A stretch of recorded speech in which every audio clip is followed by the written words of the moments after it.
শুভ জন্মাষ্টমী। গতকাল ছিল শুভ জন্মাষ্টমী। তো সেই জন্মাষ্টমী আমার ঘরে ছোট্ট করে আমি একটু পালন করলাম। তো কিভাবে পুজোর জোগাড় টোগাড় করলাম সেটাই তোমাদের সঙ্গে একটুখানি শেয়ার করলাম। দেখতে পাচ্ছ ঠাকুরকে সাজিয়ে নিয়েছি। এবারে ঠাকুরের ভোগ সাজাচ্ছি আমি বসে। সামান্য কিছু অল্প উপকরণ দিয়ে ঠাকুরকে একটুখানি ভোগ নিবেদন করলাম। তো আমি এই সন্ধেবেলা ঠাকুরের ভোগ সাজাতে বসেছি। সন্ধ্যে 7:30টার সময় ঠাকুরমশাই পুজো করতে আসবে।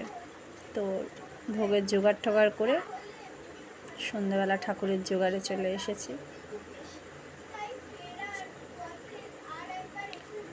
ভোগ গোছানো হয়ে গেছে, আর গোপালের ভোগে তুলসী পাতা পড়বে না এটা তো হতে পারে না।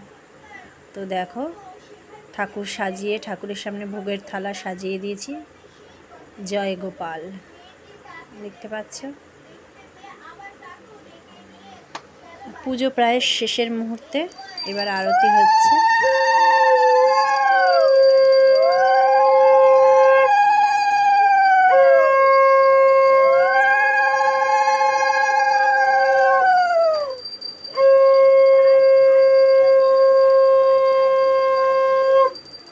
জন্মাষ্টমীর পুজো তো হয়ে গেল। তো এবারে আজকে পরের দিন সকালবেলা, মানে আজকে সকালবেলা হচ্ছে নন্দোৎসব। তো একটু ছোটোখাটো করেই 7টা এও ডেকে আমি একটু ঘরে প্রত্যেক বছর একটু করি। তো দেখো নিমন্ত্রিত ওরা সব এসে গেছে। ওরা একটুখানি দুধ গঙ্গা জল দিয়ে ফল স্নান করিয়ে একটু নন্দোৎসব ছোটো করে পালন করা হলো, একটু কাদামাটি খেলা হলো। এই হচ্ছে ব্যাপার। জন্মাষ্টমীর পরের দিন একটু নন্দোৎসব হবে না, এটা তো হয় না, নিয়ম এটা করতে হয়। তারপরে একটু কাদামাটি খেললো আনন্দ করে, খুব ভালোই লাগে।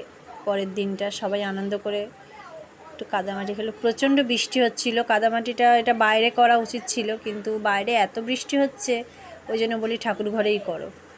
তোমরা সবাই আনন্দ করে দেখো তোমরা কি সুন্দর লাগছে। সবাই আনন্দ করে কাদামাটি খেললো, আমাকেও বাদ দেয়নি, শেষ বেশ আমাকেও দিয়েছে। বলে তোর বাড়ি পূজা, তুই একটু কাদামাটি খেলবি না? দেখো তোমরা, আমাকেও লাগিয়ে দিয়েছে।